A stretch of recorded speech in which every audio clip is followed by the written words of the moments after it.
You guys ready? Yeah. You guys ready? Okay. All right, we'll be in Daniel 1 this evening, and then probably even jump into Daniel 2 if it gets just too exciting. But before we do that, just want to let you know, February 5th we won't meet. That's the week that HISD is out of school, and so because of that, we don't do anything Wednesday nights because it seems like nobody's in town that week. So February 5th will be off. We'll be here next week, but then the week after that will be off, and then we'll get back going again. So, all right, let me pray, and then we'll get going in Daniel 1.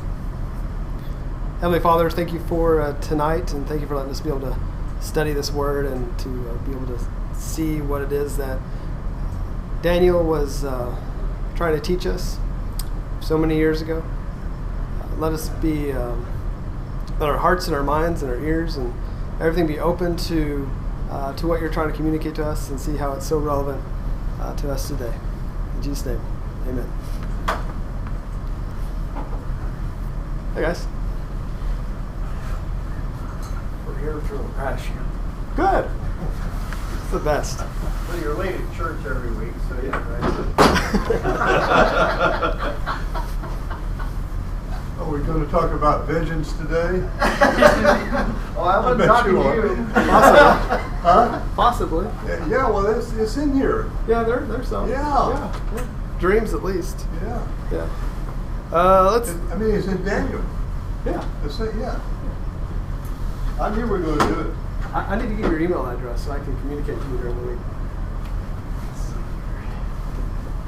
All right, we'll do that later. All right. So let's get going here.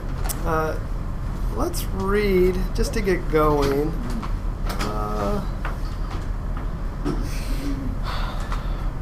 Actually, I'll read a little bit of this because there's some commentary I want to add throughout it, and then we'll break it up here in a few minutes. One thing that we want to keep in mind is that, and knowing this group, you guys are familiar that a lot of the story, or parts of the story, or at least some context to this, will be found in Jeremiah, it'll be found in Kings, it'll be First and Second Kings, it'll be found in the Chronicles. And so there's a lot of pieces to the puzzle about how we even got here in those books. So that's just always something to keep in mind, is that this story does not stand on its own by itself on an island. This book is very much integrated and tied in many different ways with a lot of the Old Testament. There is a lot of references to Genesis in this book. There's a lot of references, of course, like I said, to the Kings and the Chronicles in here. There's, of course, the other prophets who were prophesying this during this time, especially Jeremiah. You'll see references to that. And I think sometimes we look at books such as Daniel and some of the other larger, more popular books, that they kind of stand alone on their own, but in fact they're very much, there's a common thread that runs through this. And some of those, we'll talk about some of that symbolism tonight and that common thread a little bit tonight, and I'd like to get you guys thoughts on that as we go through here. We're going to begin with and what we see in a lot of Daniel is how, and one thing to keep in mind with Daniel is that it's a guidebook of how to survive when you are a exiled people. How do you, for 400 years or so, as they were an exiled people group, this was a really good reference for them to refer to and look at to see how to survive, such as how did Daniel as an individual survive within this? How did Shadrach, Meshach, and Abednego survive and actually thrive in an exile such as this? So we have this group that's been oppressed. We have what we now would refer to as the diaspora, or which is in Greek is a dispersion. So for the most part, this is the people of Judah at this point have been dispersed ever since this point throughout the world, and they have never come back to Israel as a people, even to this day. And it's something that they hope for. But that's kind of what we're dealing with this start. So when Nebuchadnezzar and his group starts deporting people, the diaspora begins. People start getting spread throughout the region and have never fully returned as a people. And so Daniel to them is a guide about how to survive during that time. So as we read about Daniel and these guys, we'll see there's the indoctrination process that happens with them, dealing with food laws. And I brought up kosher laws in the email I sent you guys this week, but they're dealing with all the other laws and all the other theologies that the people of Israel had to follow and had to keep in order to have their identity. The whole point of what Nebuchadnezzar and the Babylonians are trying to do is that they're trying to remove the identity of the people of Israel. They're trying to no longer allow them to be a separate people. They want them to be just like them. And that's something that we'll see Daniel will be fighting here. So let me read a little bit here, and then we'll have some discussion, and then I'll have you guys read some of this as well. So this is, of course, chapter 1, verse 1. In the 3rd year of the reign of King Jehoiakim of Judah, King Nebuchadnezzar of Babylon advanced against Jerusalem and laid it under siege. Now the Lord delivered King Jehoiakim of Judah into his power, along with some of the vessels of the temple of God.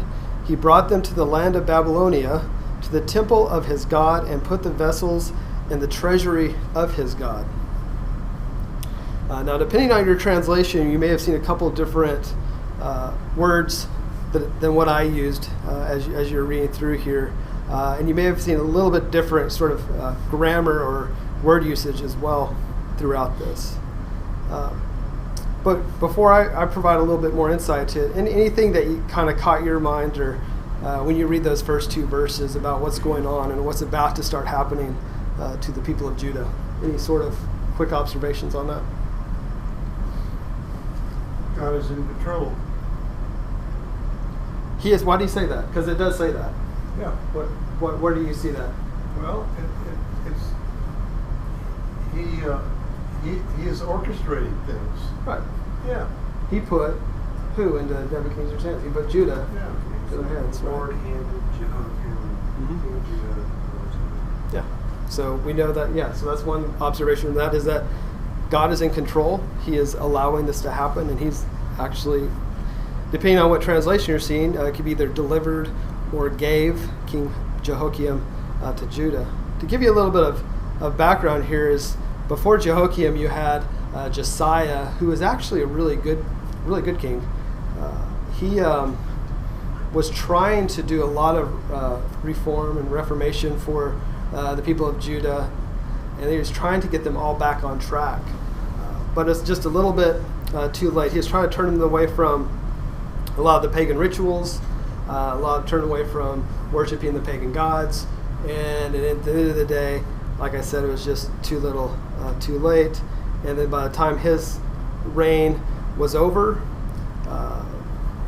the Babylonians were starting to get into power. The Assyrians are no longer in power. Babylon was starting to be in power, and we're starting to deal with that. So actually, through this period, you have Jehoahaz, Jehoiakim, Jehoiakim, and then Zedekiah are the 4 kings that we're dealing with during this time period. Jehoiakim is probably the last. Well, he's the last king who's not a puppet king of the Babylonian regime. So Jehoiakim's son Jehoiakim is a puppet, the first puppet, and then of course Zedekiah is the second puppet of the regime, and we know neither good things happen to them. If you remember from last week, and this is a little confusing here, there's actually some debate there related to exactly what it means by the 3rd year of the reign of King Jehoiakim. Most likely, there is some debate, like I said, most likely Jehoiakim's son, was actually in charge during this time. And they would say that the author used Jehoiakim because he was better known and more popular of a king than Jehoiakim, and so they used his name instead of Jehoiakim's name. That's some commentaries or some commentators' belief on that. We'll discuss that a little bit more here in a second, but what we're dealing with here is a little bit of confusion with exactly, well, there's a couple things we're dealing with there. We're dealing with an issue of deportations. So some people say there are 3 deportations, and some people say there are only 2. And depending, again, when you look and who you're talking to and kind of how you're interpreting this, is if there's 2 or 3 deportations. If there were 3 deportations, then this would be I look at it as there's three, and we showed that last week on the PowerPoint presentation, or on that slide. We showed that there were three deportations, and so the first deportation was when the royalty, or the people like Daniel and his friends, were pulled out of that. Any other observations here?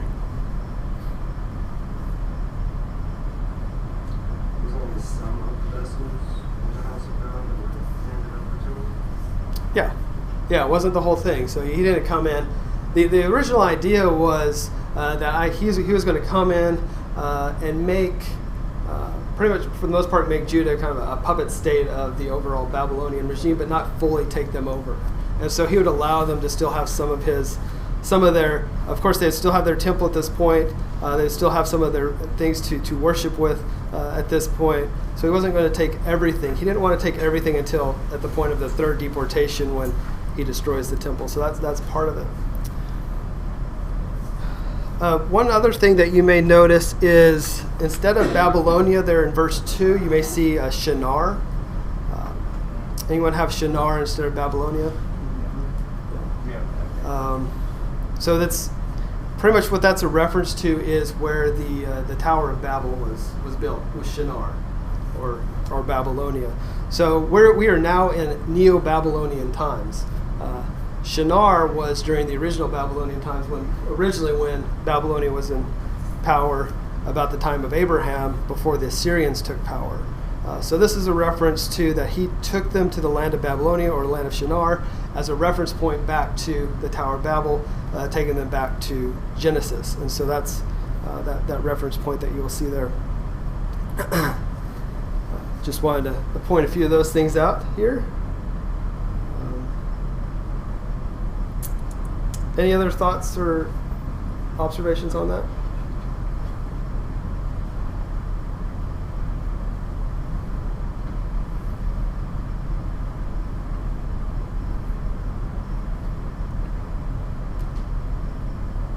I know there is one, so I'm just waiting for it to come out. The Babylonian gods and vessels in the treasury of his gods. Begs the question of who is the Babylonian?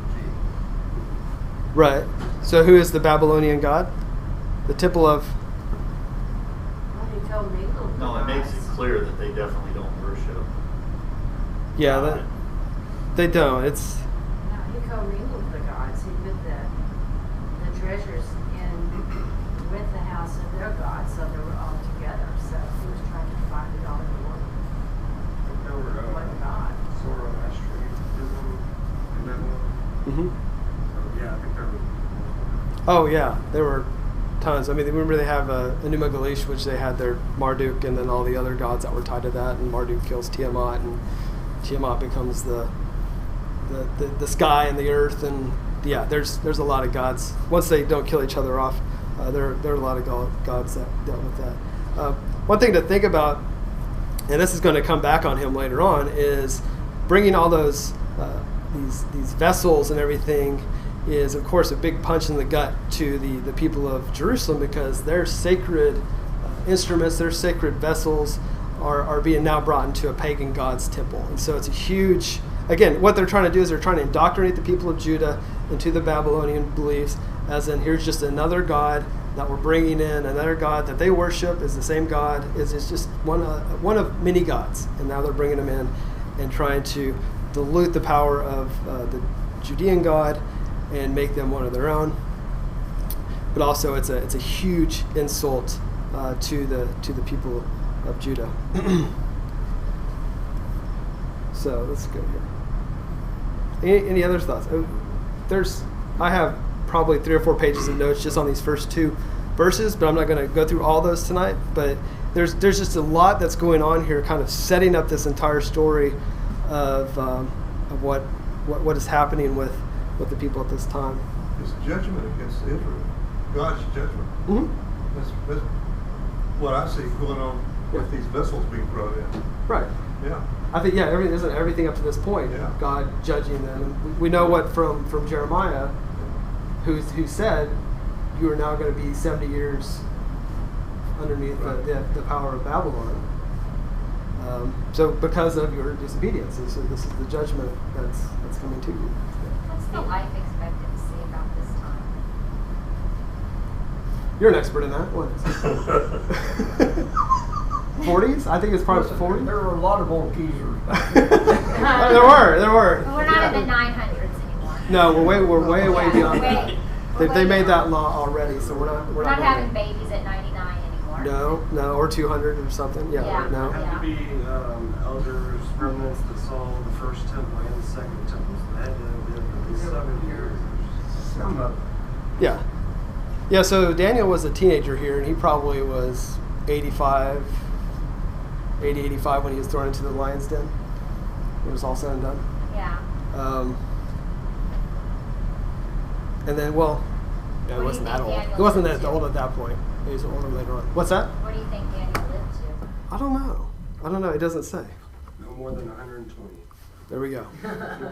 So have you guys heard recently that there's they believe that some child has been born recently who's going to live to be 125? They're predicting.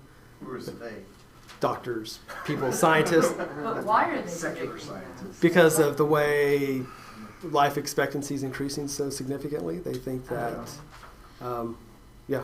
God, just a It's interesting. question on Yes, the sir. age. Didn't Daniel serve over 60 years in that captivity? Oh, So at we knew least. he was over 60 years. Yeah, old. so we're just, well, the Babylonian captivity was 70, so Yeah. he was at least that many. Yes, And then plus. he served also the Persians and the Medes too, so yeah, he was with King Cyrus and all those. He was an old geezer. Yeah, he was. I wouldn't say, I wasn't going to say that word, but yeah, he was an older gentleman, yes, when it was all said and done. Yeah, so, I let's did see. notice Yeah. that it said that some of the vessels of the house of God, does that mean they didn't take everything?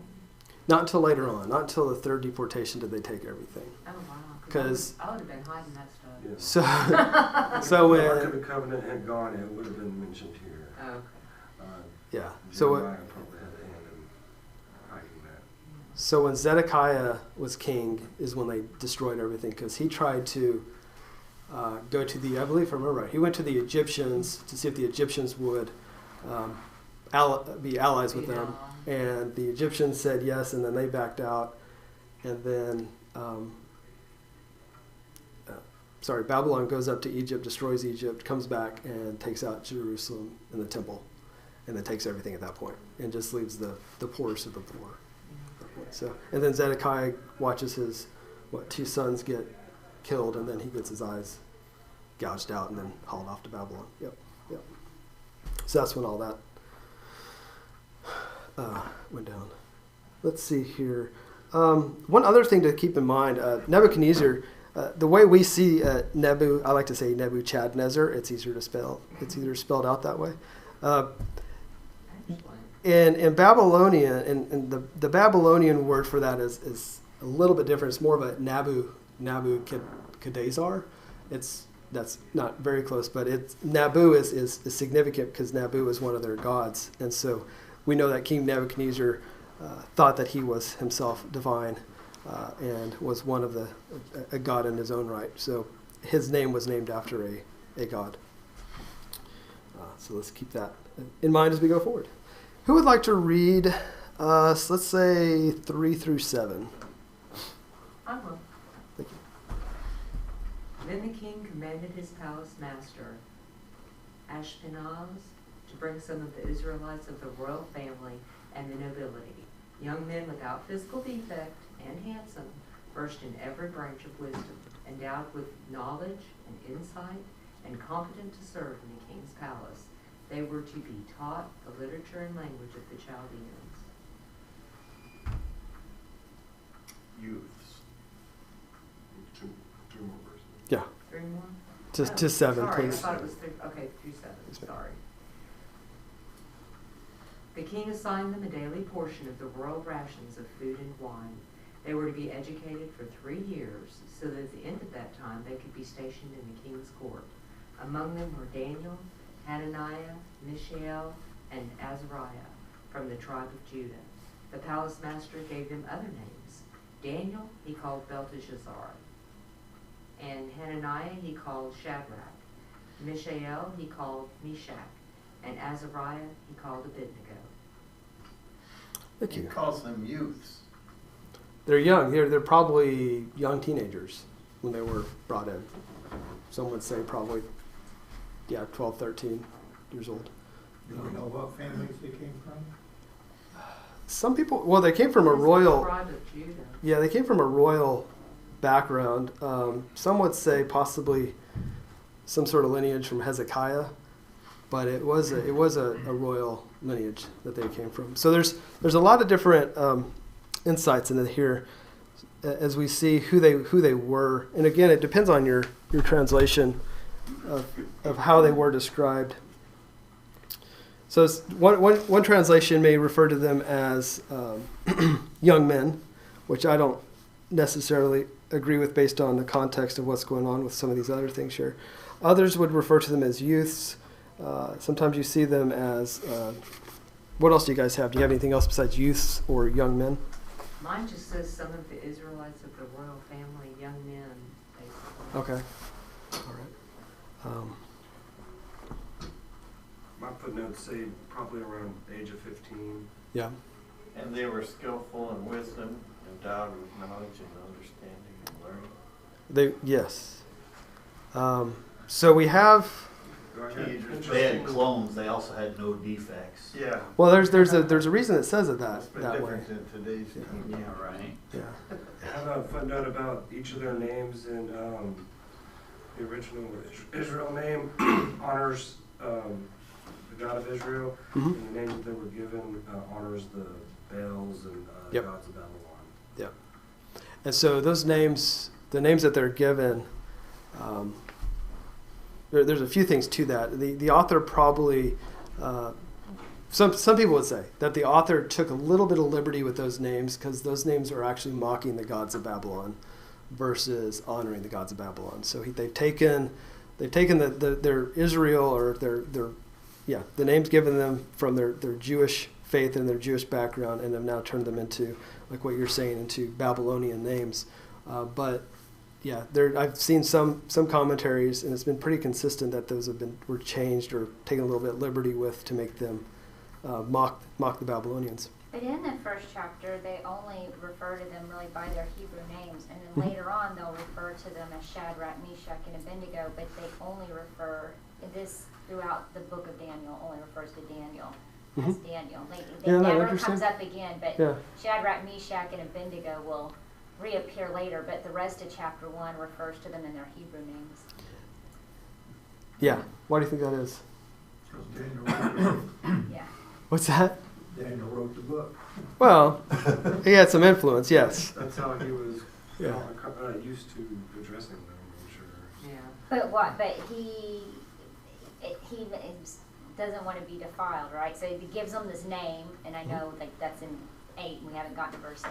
Gives them their names, Right. and he's like immediately. But Daniel doesn't want to be defiled, so he doesn't ever see himself as that. But later on, Uh-huh.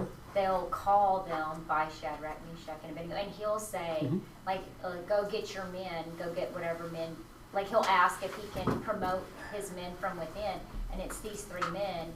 And sometimes it refers to them in their Hebrew name, and sometimes it refers to them in their Babylonian.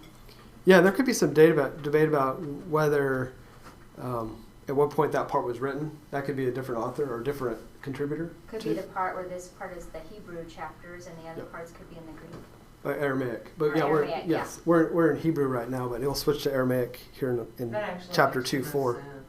Yeah, where they could switch that around. Yeah, But Daniel will remain Hebrew throughout, you better believe it. 'cause he won't He's be true to his defiled. Jewish Yeah. side. Well, those guys weren't defiled either. No, They held no, up, they but were yeah, I don't know, promoted sure, from yeah. within, Right, sure, right. because of him. But You okay?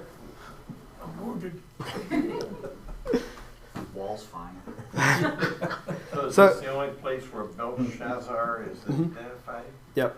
Yeah, Daniel is called Belshazzar. Yep. That's a does double say sense. that. I think it shows us that it is in the Well, chapter. It does See, I say haven't recalled it. Do you remember where it was?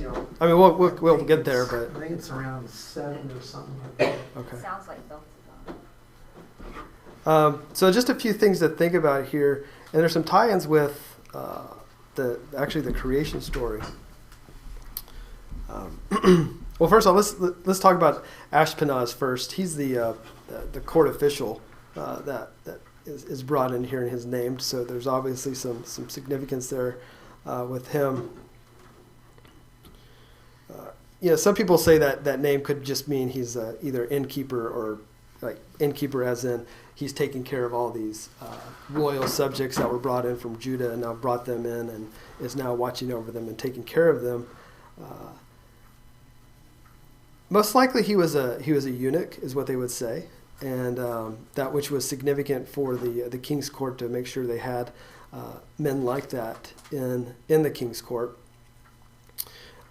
Mainly they thought that with that you could not defile the king's wives or harem, and also you could not advance your own agenda if you were, and so they would put people like that into positions such as this, who were really close to the king, but yet could keep themselves out of trouble. Yeah. No contradicts that. It says the chief of his court officials means literally chief of the eunuchs, but since eunuch had come to mean, quote, royal official, Yeah. most likely Ashpenaz was not a eunuch, nor did Daniel and his friends become thus. Yeah, no, I've seen it that sides too. I was just taking one side of it, but yeah, I've seen that as well. And I've also seen debated. Chief eunuch. Yeah, I've also seen. Really? That's what it says. Right, but to his point, it's that word changed over time, and some people say it didn't, and some people say it did, depending on how the word usage was. Means a royal servant is what effectively these Yeah, I think that's people what will not turn on. Yeah. Yeah. See, there are transgenders in the Bible. I don't know if you can go that far with that one. Yeah. Okay. All right. So some things to think about here. So here's one take of this. This is and compare this to Genesis 3. This is okay. First of all, let's take one more step back. The temple has been.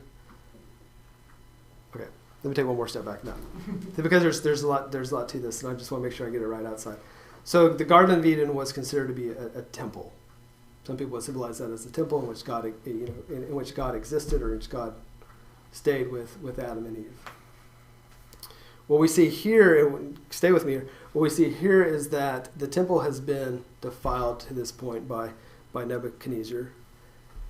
And then if we take it one step further, those who existed in the temple, so this would be the royal subjects, these young men or youth, were considered to be the seeds of either David or the seeds of Abraham, or seeds of Moses, probably a better way to say that.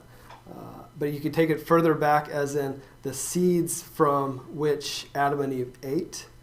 You can take it far back as that, especially when you start talking about the kosher foods here. And what they were was the seeds are now within this other court, and they had been defiled when they were taken out of this other court, and now, or that other temple, now brought into this court, and now we have these seeds of David pointing to a messianic seed of Jesus, who are now in this foreign court and are in all kinds of trouble, at least as far as what we know at this point. They were young men, and they were attractive of physical defect. The physical defect is something that Eve saw. She saw a fruit. A lot of people like to call it an apple. She saw a fruit that had no physical defect. She was tempted by it. It provided wisdom and knowledge. These individuals had all kinds of wisdom and were well educated. There's a lot of tie-ins there, and we could probably spend a lot of time with the tie-ins between Genesis and here in Daniel. But it's something to keep in mind as we go through here. The author at this point is pointing back to Genesis through a lot of this, and how he's describing these young men, and how he's describing how they're educated and who they are and what they're trying to do here in the royal service of the king.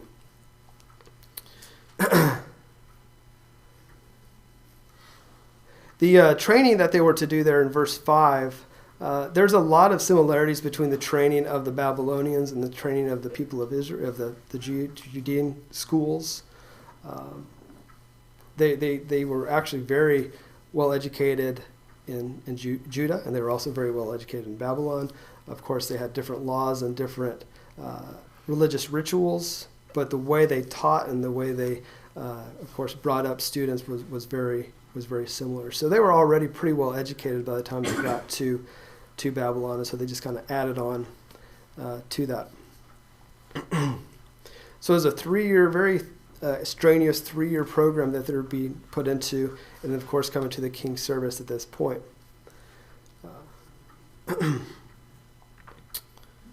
Any thoughts up to this point of where we are? So they only took men. That's is what we see here. Yes. Right. Sorry. I'm fine with that. I don't want to be in captivity with the Babylonians, so you go for it. You're good to go. All right.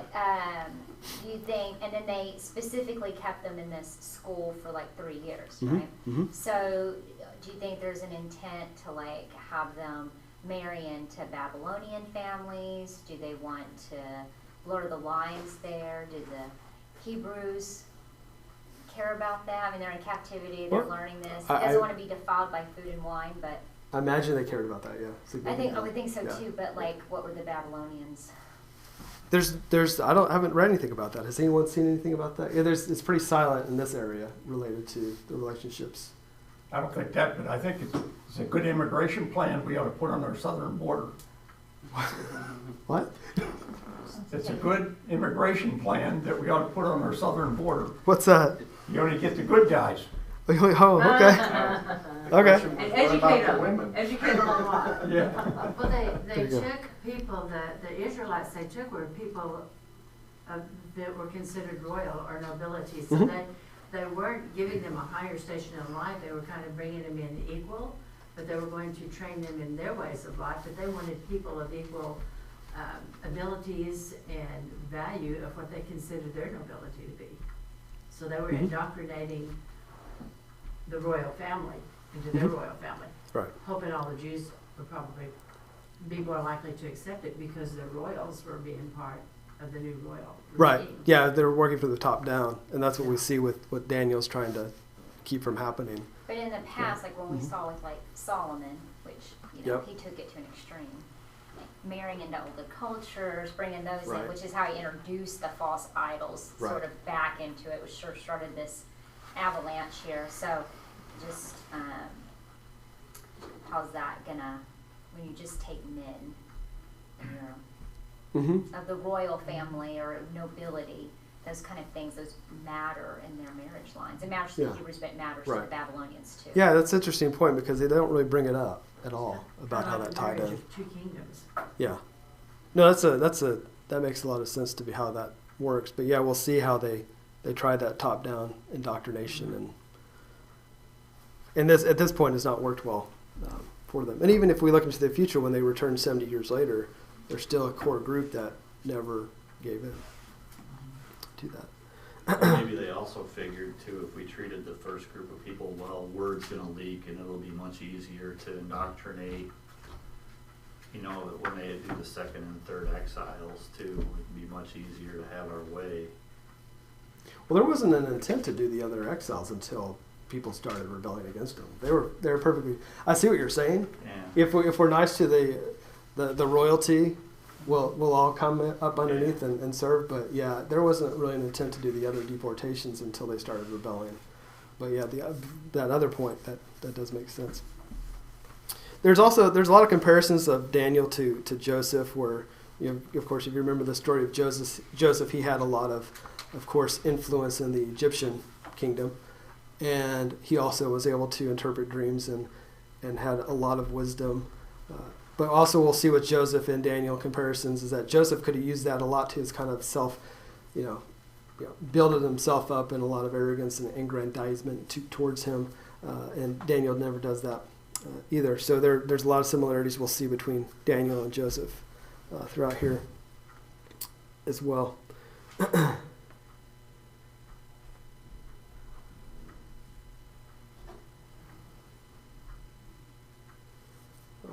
Covered that already. All right.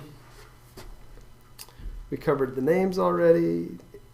So just to let you know, you didn't read out the names, did you? You just No, okay. I What the interpretations were.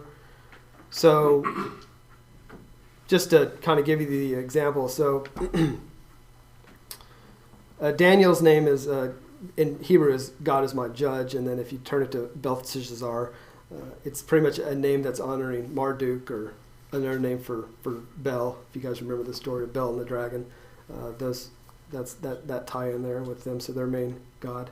Hananiah, which means the Lord has been gracious. Turn it to Shadrach, which is command of Aku, which is of course a god of theirs, a powerful god of theirs. There's Mishael actually is who is what God is to, is Meshach, who is what Aku is. So just change that. And then Azariah, the Lord has helped, to Abednego, servant of Nabu, of course, another powerful Babylonian gods. And again, like I said, there's a lot of takes on this, and the belief that the names don't mean anything because it didn't change who they were. It didn't change who they were as people. It didn't change who they were as their identity, even though part of the indoctrination process was, well, if we give them Babylonian names, educate them under the Babylonian system, feed them Babylonian food, they'll eventually become Babylonians themselves. But the idea is that these names being named after, in Jewish perspective, if we're being named after gods that don't even exist, then these names don't even matter because we don't even believe in these gods. So why would this even? It's meaningless to them as we go forward here. All right. Speaking of going forward, let's go through 8 through 17. Anyone would like to read that? We see what Daniel decides to do and how we move onward from there. Daniel determined that he would not defile himself with the king's food or with the wine he drank. So he asked permission from the chief official not to defile himself. God had granted Daniel favor and compassion from the chief official. Yet he said to Daniel, "My lord, the king, assign your food and drink. I'm afraid of what would happen if he saw your faces looking thinner than those of the other young men your age. You would endanger my life," said the king, or with the king. So Daniel said to the guard whom the chief official had assigned to Daniel, "Hananiah, Mishael, and Azariah, please test your servant for 10 days. Let us be given vegetables to eat and water to drink. Then examine our appearance and the appearance of the young men who are eating the king's food, and deal with your servants based on what you see." He agreed with them about this and tested them for 10 days. At the end of the 10 days, they looked better and healthier than all of the young men who were eating the king's food. So the guard continued to remove their food and the wine they were to drink and gave them vegetables. And 17:2? Yes. Yes. God gave these 4 young men knowledge and understanding in every kind of literature and wisdom. Daniel also understood visions and dreams of every kind. All right. That's a huge statement there at the end because of what all that really means. So Daniel holds firm here, which is the first thing that he does as that we know of as a rebellion against what this indoctrination is supposed to be here in verse 8. And when he steps back, depending on if it's royal delicacies or royal food and the royal wine, he decides it is just beyond his ability. He cannot remain a person of Jewish faith if he does this, if he turns away from his, we would call it kosher way of eating. This is the best endorsement For the Daniel plan? vegetarian diet I've Oh. ever seen. Or 10 days, then you already look better, and in my translation, fatter. Yeah, how do you know it's that one? Well, it's, I mean, but yeah. it's like Yeah. 10 days, that's gonna change your appearance. It's kind of. We gotta think there's a divine component that we're working Yeah, through well, here, I of course. understand. Yeah. But I don't know. I know many vegetarians who look very happy and healthy. But Really?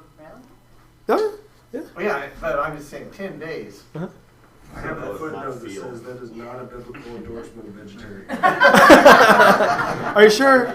Yes, it says the fact that Daniel and his friends look better and healthier is not a biblical endorsement of vegetarians. That's funny. Genesis 9:3, I guess we need to go see Genesis 9:3. I gotta get a phone with some Genesis- explanation. Yeah. Isn't Genesis 9:3 where God allows? That's after the flood, right?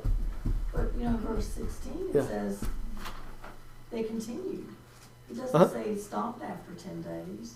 And I always thought the food and drink was food and drink that had been sacrificed to the Babylonians. So you're right. So that's one reason So there's a conversation around that. So one of the reasons that people would say he didn't want to do it, why he only wanted to eat vegetables, because they could eat meat, right? It's just there's certain kind of meats they couldn't eat. Couldn't eat pork. Whatever the king. No, they couldn't eat pork, but they could eat other meats, Yeah. right? But that could have been part of what they were offered.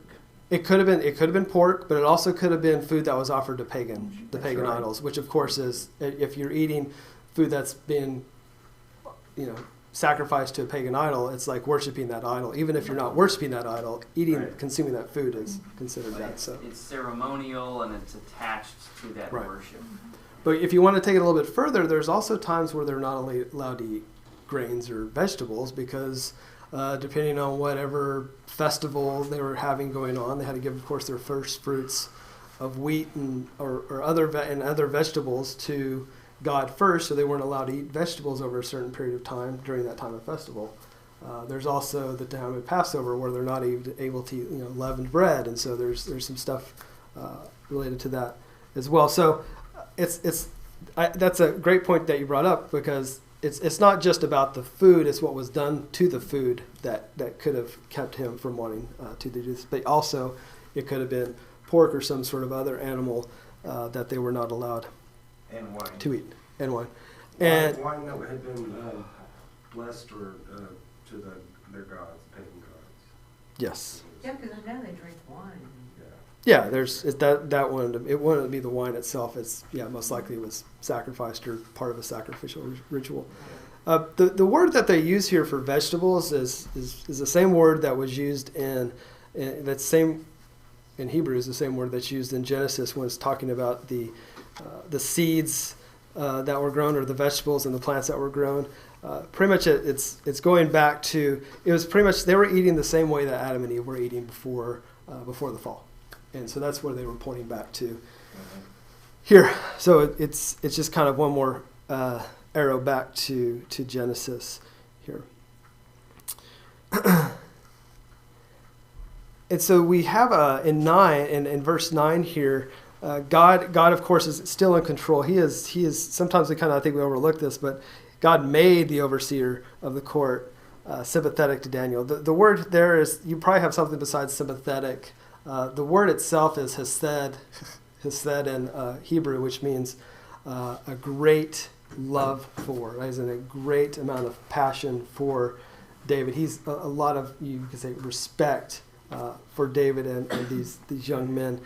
He had a lot of affection towards them. So a good relationship is formed over this time already, and so, or at least God has made that happen there in verse 9. And so there is some, even though there's a lot of respect and love towards him, at the same time Daniel felt like he needed to respond back and say, I'm not going to do that. But then there in verse 10, he responds to Daniel saying, I am afraid for my own head for the most part. I am going to be killed, is what he's saying, if you guys don't do this. And if you look malnourished and what's going to happen, and compared to the other young men your age. And what's interesting, and something I thought of, and I haven't found any information on this yet, but there had to be other royal people from Judah, or at least from the royal or ruling class from Judah that were there. So you kind of wonder, you have 4 examples of, Judean, the way to live as a Judean in the exile. And you wonder about the other people that he's mentioning here. Are they other Babylonians, or are they other Judeans who've said, oh, we're just going to jump in and away we go? What do you guys think about that? Is that I don't think the choice was made at the time of them being hauled off into captivity. I think they had been prostituting themselves to other gods of other nations for a long time up to that point. Okay. Probably were already in good league with the Babylonians, but they decided they don't need to be a people group anymore. We're just going to kind of absorb them. So they were already going off the wrong way in a way. Already part of all that stuff. Okay. Some of them. I could see that. Yeah. But then we have... They wanted to keep their special superior, where God chose a people, and have the kind of their cake and eat it too thing. Yeah. Well, so yeah. They were seen as hypocrites at that point. Yeah, no doubt. All right, let's see here. Jump up a little bit. Going about the spiritual intent. Let's see. No, already did that part. Commander's concerned. All right. Any other observations from what was just read here? We have Daniel wanting to be tested. We're seeing his faith in God. We know that God is working through all this, so he's showing the testing that tests us, because we know that if we eat these seeds or vegetables and drink this water, we'll be just fine. And then the comparison.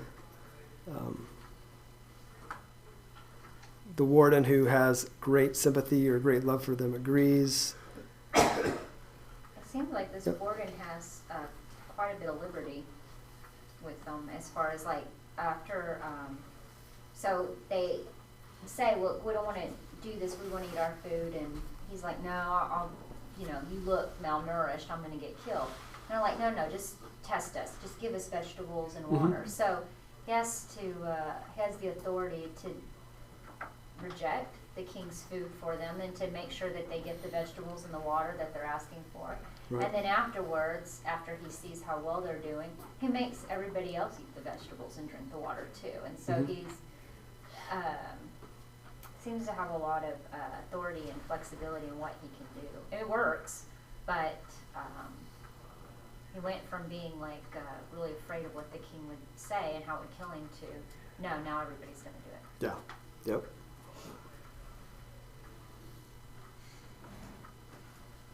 It almost seems like the students had a higher standing than the official. The official was there to serve the students. The students were being groomed to be royal. So kind of had them already set up and set apart. Yeah, So. the head of the eunuchs, or whatever you want to call him, is concerned about his own head. He is. No, he is. Wait a minute. He is. So he was really a servant to Daniel, Yeah. as opposed to someone who was oppressing them or someone over them. He was Right. to serve them and to make sure they succeeded. Yeah, I think he had a responsibility. So if they did fail or look unhealthy, he's in trouble. But you're right; they kind of were running the show there. In that part. In 17, there's a lot to this. God endowed them with knowledge and skill and all sorts of literature and wisdom. Of course, what that's telling us is not only in, of course, Judean literature and wisdom, but also Babylonian, which can be translated into pagan literature and pagan wisdom, and which is true. But God is allowing it. We have to think that the people of Judah, or the Jewish people, were not fond or even fans of the way the Babylonians did their own magic and their own prophecy, and typically would look down upon it. If you looked at Deuteronomy, let me use this one, Deuteronomy 18, verse 9. I'll get a little insight into that.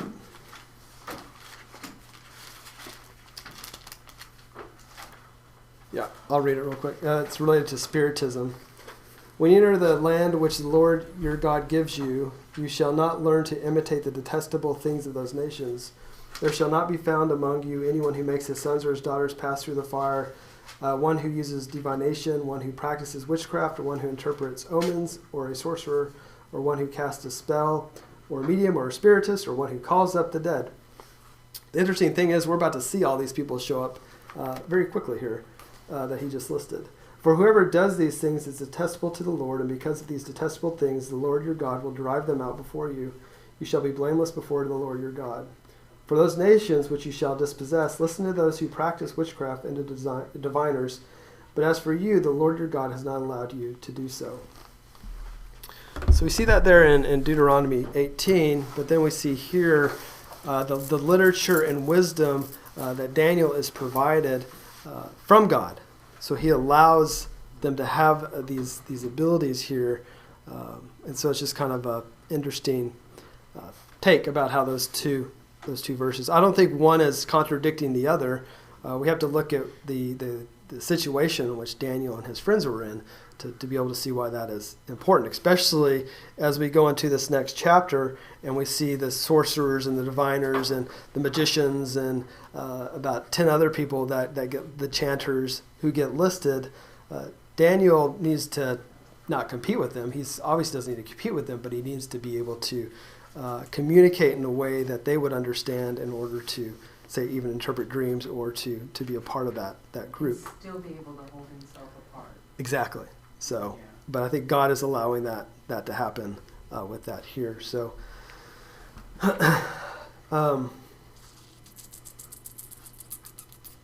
one observation that I saw in this is that God is providing them to know the pagan practices and even practice them to a point, or at least to use them, to be able to show that He is more powerful, as in God being the He, is more powerful than these gods that these pagans are worshiping. So, okay, we'll use these and we'll do it, right? Yeah. So there's a lot of that we'll have here. So He did that multiple times throughout.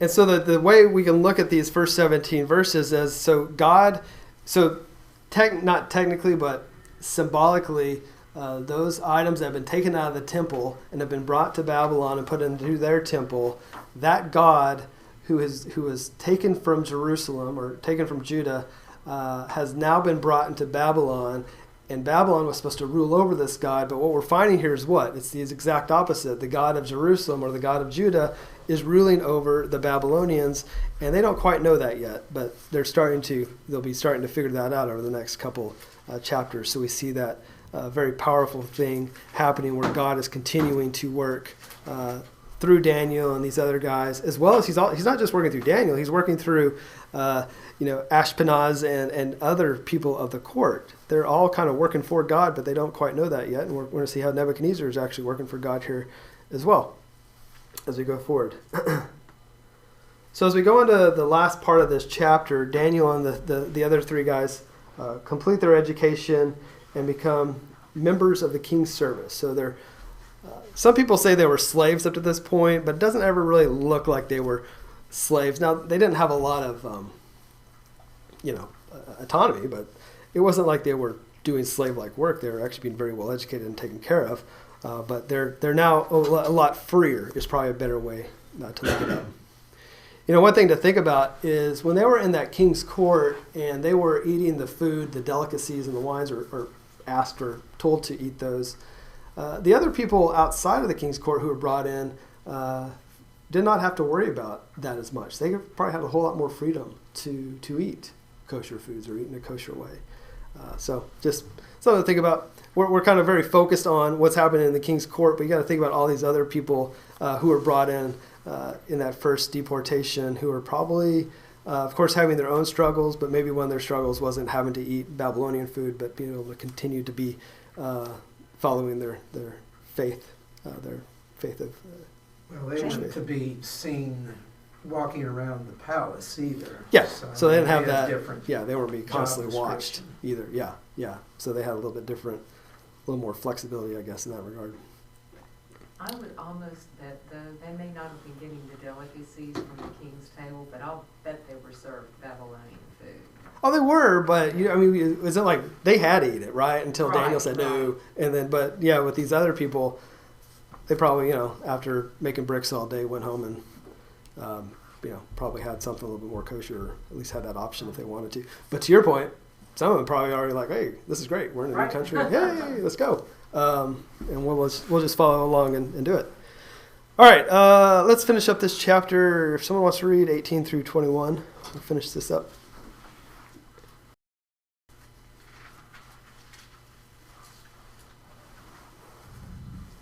Nobody feels like reading. It's late. I'll read it. All right. At the end of the time that the king had set for them to be brought in, the palace master brought them into the presence of Nebuchadnezzar, and the king spoke with them. And among them all, no one was found to compare with Daniel, Hananiah, Mishael, and Azariah. Therefore they were stationed in the king's court. In every matter of wisdom and understanding concerning which the king inquired of them, he found them 10 times better than all the magicians and enchanters in his whole kingdom.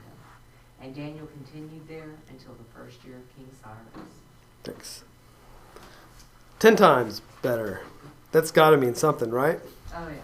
Yeah. Well, we'll talk about that when we get there, but that's that may be a little bit of hyperbole, but anyways.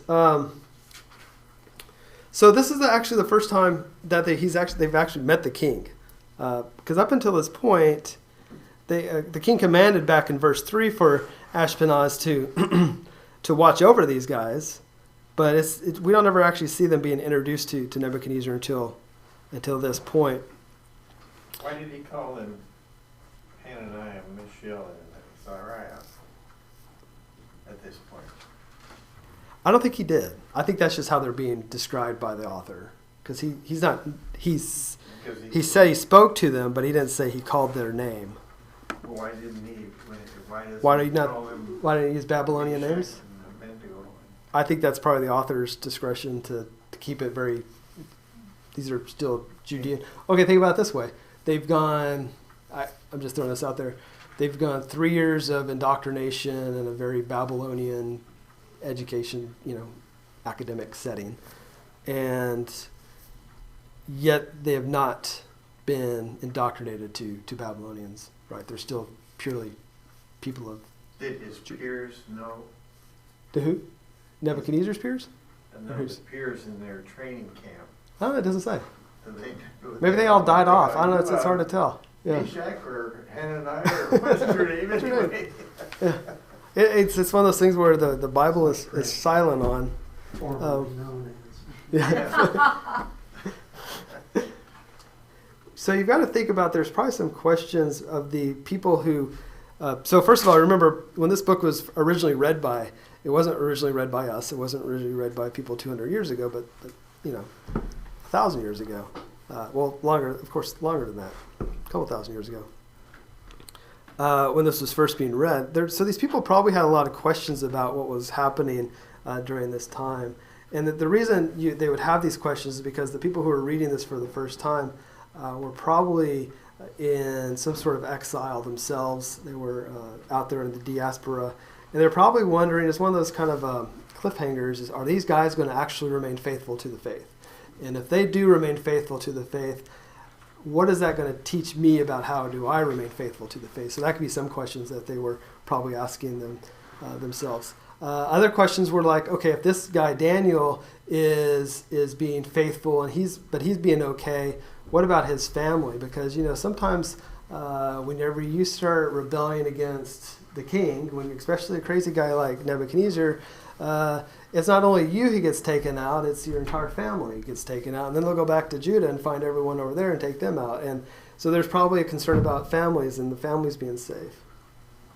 And then the other question is that you have these 4 guys of this huge Babylonian community, of this kingdom. Can they actually make a difference? And what we'll see here is, yes, they can make a difference, and they did make a difference. So those are probably some of the questions that these people could have been asking as they were reading this for the first time. Is like, wow, okay, this is a great story, but what about this? What about that? And these other things that's coming here. So they've survived this education. They're now these extremely wise and well-educated people. Some have compared some of what they're doing here to not the education part, but how the wise and how they're coming up with the ability to work with the magicians and the astrologers is similar to how Moses went up against the Pharaoh's magicians and astrologers. I'm just referencing verse 20 here because they were very well-educated people. There are a lot of them. They did actually a lot of things. They were able to replicate a lot of those things that Moses did, but ultimately we know that Moses won. So there's some comparison to that. And then ultimately what they're seeing here and what they're learning here and what they will eventually know as we get to the end of this book is that the Hebrew God is much more powerful than their gods. Even if they want to try to bring this Hebrew God in, they'll eventually realize that he is actually the one and only God, even though they may not openly admit that. So as we finish up here into verse 21, it gives us a little bit of idea and context of the time period. We're probably about, of course, the 70 years in, based on what we know from Jeremiah. He is now starting to serve with of course, here at this point, we know, of course, it goes back to Nebuchadnezzar in the very next verse, but he's talking about how he served all the way through Cyrus, the Persian king. And what does that mean? So why would the author put this in at this point? Why do we even care? Because the four youth have now met Nebuchadnezzar. They've been kind of put into the court. They've been given their duties of what they should do. They've been given this great wisdom. They're 10 times better than any of the other people. Why would the author decide to say, you know what, hey, let's toss in kind of the end of the story before we start getting to the rest of this?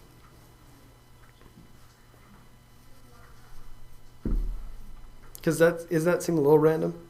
It does. Okay. Why do you think? There's of course a purpose. Otherwise, it wouldn't Well, have stayed the test of right. time. But yeah. Why do you think that is? I don't know.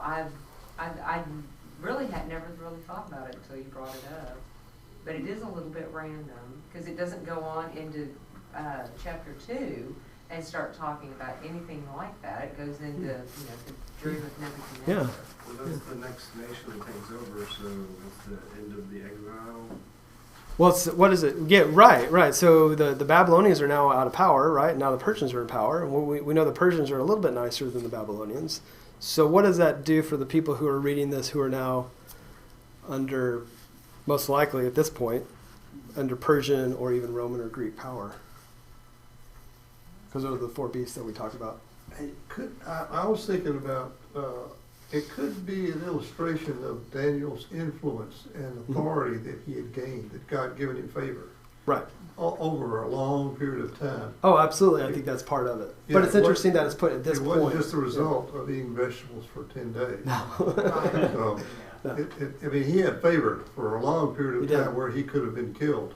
Yes. No, absolutely. I agree, and that does show us that longevity of his service allows us to see that. But I think also, to your point, the Babylonians are out of power, and now the Persians are in power, and it gives the people who are reading this a little bit of hope that they're not going to be under this horrible oppressive regime forever, and that there's going to be an end to it, and God's going to provide an end to it. At least that's what that's the one of the pieces that I got of it. But I think it could have both meanings. Yes, sir. Just a question. Mm-hmm. How I read that last sentence, it says, thus Daniel continued until the first year of King Cyrus. Mm-hmm. Who wrote this? Did Daniel write this? At what age did he write this? Obviously, this is a statement made in the future. Otherwise, he had written this well, the whole thing's written in third person up to this point. That's what I was going to say. But everybody, all the commentaries that I read, Daniel was the writer of Daniel. I didn't see anybody else who was third person in this or fourth person in it. Right. And the most commentaries I read on this was, yes, there are questions about Daniel writing or not writing this, but the preponderance of evidence was Daniel did write this.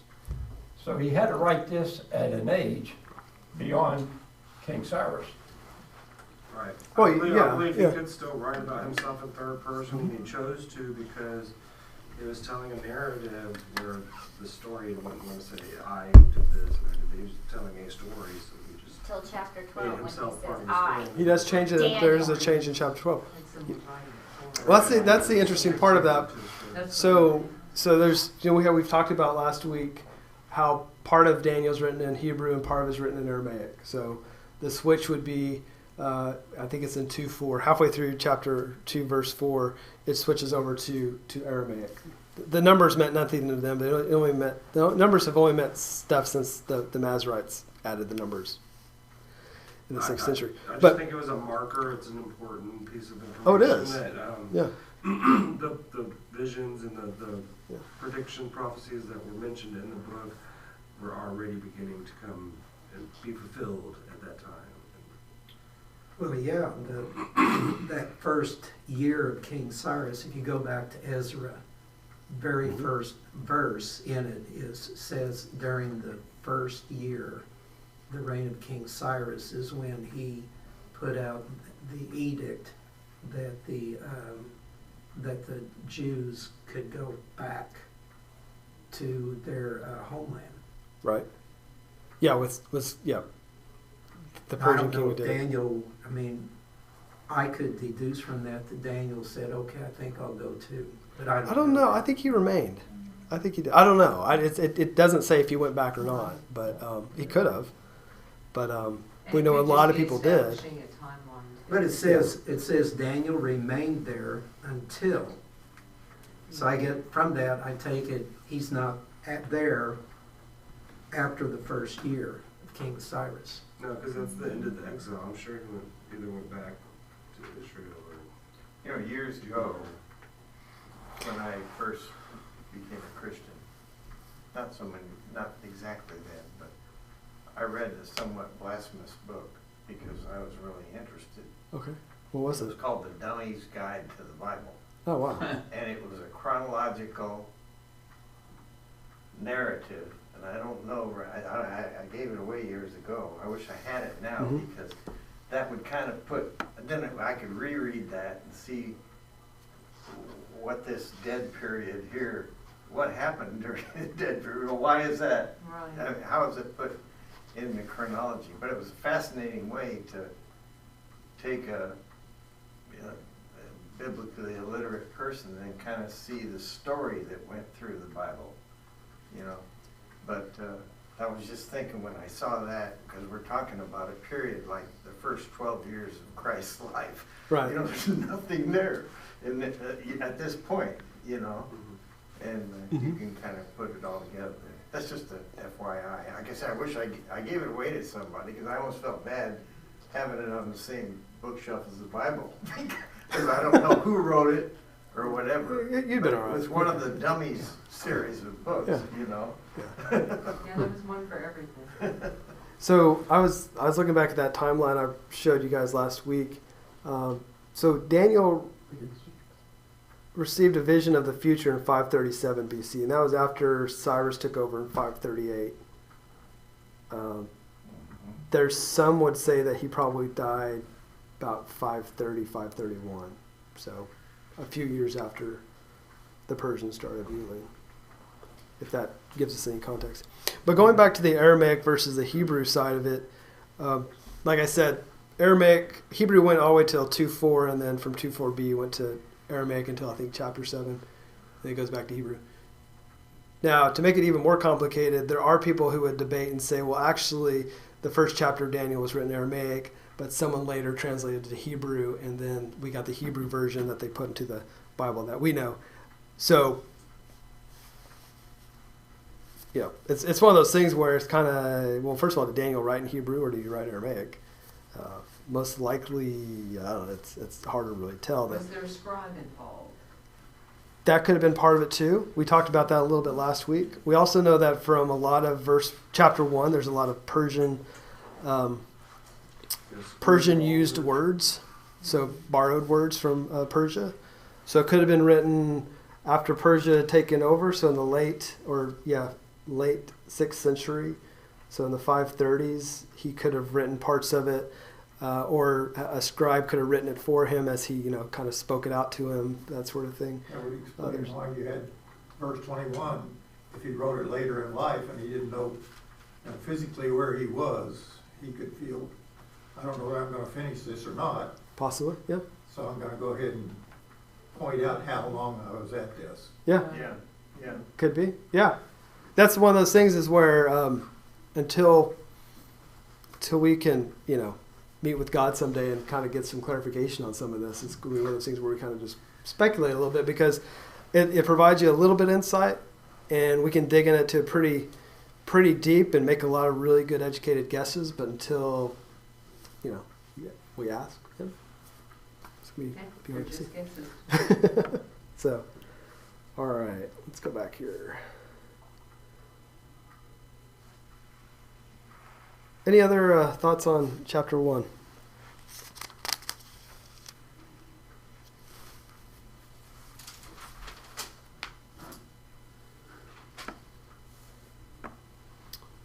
Not.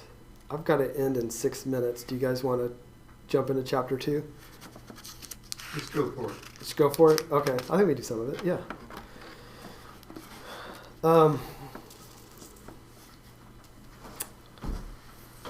So as we go into chapter 2, we get a couple more ideas of the reign of Nebuchadnezzar there in verse 1 in his second year of his reign. There is all kinds of fun conversation about that. the idea, some would take it, this was probably by the time of the third deportation that was happening, if I remember right. So that was where we had Zedekiah was the king, and he had turned against Babylon. Nebuchadnezzar had just taken out the Egyptians at Carchemish, and is now coming back and taking out our friends there in Jerusalem, and gave it its last and final blow. Others say it's the second year of direct control over all of Judah, which would probably have been around 587, which would have been after the second deportation. So at this point, Jehoiakim would have been king, if I remember that right. And so he was one of our first puppet kings. So it could have been him, or it could have been Jehoahaz. It's one of those two. Maybe it was Jehoahaz. Sorry, getting my J names a little confused. But so anyways, that could have happened as well. So it's a little bit of debate. It doesn't. At the end of the day, it's like, hey, second year. What does that really mean? But those are some of the ideas that have been brought forth to that. Have you guys seen anything or any other thoughts on that one? On what that second year could possibly mean? It doesn't reshape the story, but at the same time, it's just kind of an interesting thing that people like to debate. It's still just part of the timeline. This is when the dreams happen. Still moving us forward. Right. Now, speaking of that, the dreams. So he didn't have a dream, he had dreams, right? So that's significant. Every time you see a dreams versus a dream, if we've seen dreams in the past, think of a good dream time. What's a good, who else had really good dreams? Martin Luther King. Well, not him. He had a dream. Oh, that's it. Oh, that's interesting. So think about it. So where I was going with this is that dreams, yeah, we're only going to do verse 1 tonight. Okay, so dreams, when you see dreams, it typically means it's going to happen. It's going to come true, right? So could you argue that Martin Luther King's dream has come true because he didn't have dreams? Don't worry about it. Okay, anyways, dreams is what that means. So when you see dreams, it's like dreams as in this is going to happen, it is bound to happen, and he knows that, Nebuchadnezzar knows it, and so he has to get it figured out because it's happening multiple times. He is very anxious. It's not only anxious at night, but anxious throughout the day, very disturbed. He's suffering from insomnia there at the end of verse 1. And so he issued an order or a decree or probably imperative there in verse 2 for the magicians, the astrologers, the sorcerers, and the wise men in order to explain his dream to him. You may, depending on your translation, have other names of people who were involved with this, but that's who I have in mind. So they came and they waited the king's instructions. Interestingly enough, it says in my Bible, at chapter 4, the Chaldeans said in verse 4, the Chaldeans said to the king, in Aramaic, O king, live forever. And isn't that just about where you said that it starts into Aramaic? That's exactly what happens. It happens in what they refer to as 2:4b. But yeah. So after it says the wise men replied to the king, and then the O king, live forever is where the Aramaic begins. Right. Yeah. Because they were speaking to him in that language. I wonder if that's cultural to some degree. I know in Islam, in talking to some of you knew Dr. K and Ryan, I think, mentioned to me too, that the Muslims, they share a lot of the Old Testament in their beliefs and stuff, but they often, whatever that means is often, have dreams about Jesus, and they have, some of them have become Christians because of that. In the sense that we know him. So I just wonder if that area, we're gonna call it that area of the world, if it's cultural for them to have dreams that they assess great value to. Oh, absolutely. Yeah, I think that's been like that for centuries. Yeah. Even at this time. Oh, absolutely. Oh, yes. That when this is a huge deal, and it's something that they took very seriously. Like I said, when it uses dreams in the plural, based on how the Hebrew is written, it means it is for certain that this is going to happen. So whatever this dream means, it's going to happen. So he wants to make sure it's interpreted well, so that he can either avoid it from happening to him, or that he's ready for it and keeping it from happening. The issue, the interesting part of this here is that all these people show up: the magicians, sorcerers, astrologers, wise men, enchanters, depending on what your translation says. They all show up, but absolutely none of them have any sort of power. They are people who are trying to seek some sort of divine revelation, but yet their gods are not really gods, and there's no divine revelation that they can get from this. And so the problem with this is that they start using other forms and ways of determining what the dreams are supposed to mean. So they'll use stuff such as they'll try to provoke gods to do something, or they'll try to wait for the gods to provoke them to do something, or they'll wait for the gods to do something. So one thing they'll say, so if they see the birds flying in a certain formation, they believe that the gods are telling them something, and that's the way to interpret that dream. So based on bird formations, they would look at. Huh? We do it too. Like Well, the dream where you show up to class and you didn't sign up for it, and it's the finals. Yeah.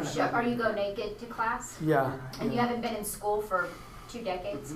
I have that or you lose your Never had teeth. that one. The dream where you lose your teeth.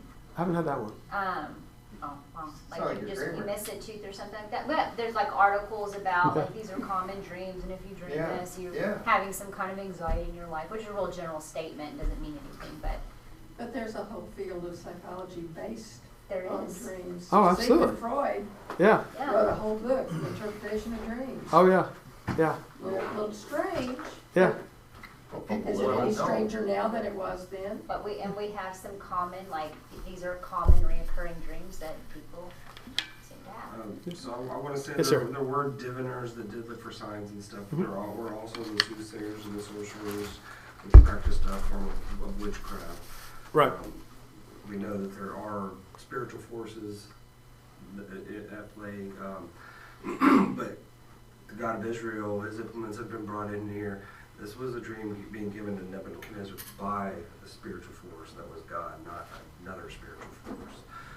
The diviners could interpret something that was being given to them by a different spiritual force, I'm sure, because they were in league with that Yeah. same spiritual force. Okay, that makes sense. Right. So similar to Like Moses, yeah. the Pharaoh's servants were able to turn the staves into snakes. They had sorcery powers.